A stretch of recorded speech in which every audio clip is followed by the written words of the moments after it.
qua abbiamo fatto per un'altra cosa, non possiamo fare le preghiere, diciamo, ma per studiare, per passare il Corano, per passare il tempo con tutti quanti la comunità, allora ci ricontiamo qua.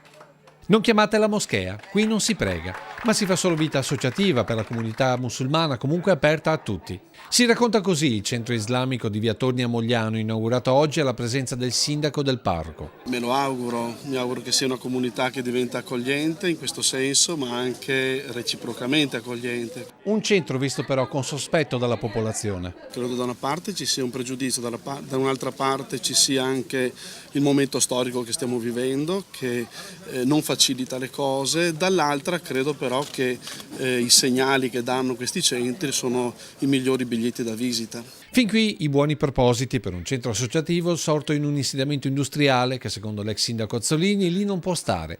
Oggi chi è contrario a questa struttura non si sarebbe presentato per non alimentare polemiche su quella che per loro a tutti gli effetti è una moschea, ad iniziare dagli orari di apertura che coincidono con i 5 momenti quotidiani di preghiera musulmana. E la loro associazione è un'associazione culturale, ricreativa e sportiva, tutto qua.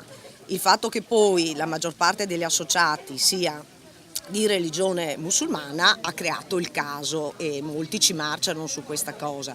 Certo, il fatto che in alcune parti della sede si debba passare scalzi e che l'orientamento della sala dei tappeti sia verso sud, quindi verso la Mecca, fa sospettare ben altro, ma lo slogan, ripetuto quasi come un mantra, oggi è questo. Questo non è un luogo di preghiera, è un luogo di incontro, è un luogo ricreativo, è un luogo appunto dove verrà sicuramente portata avanti la cultura islamica, ma è anche un luogo aperto a tutta la cittadinanza moglianese. Se sarà o meno la prima moschea della Marca saranno i fatti a stabilirlo. Resta comunque l'impegno del sindaco. Io sono per il rispetto delle regole, che devono valere per tutti. Italiani, stranieri, per chiunque. Nel momento in cui c'è il rispetto per le regole e chi è preposto al controllo mi dice che è tutto in regola, per me basta così.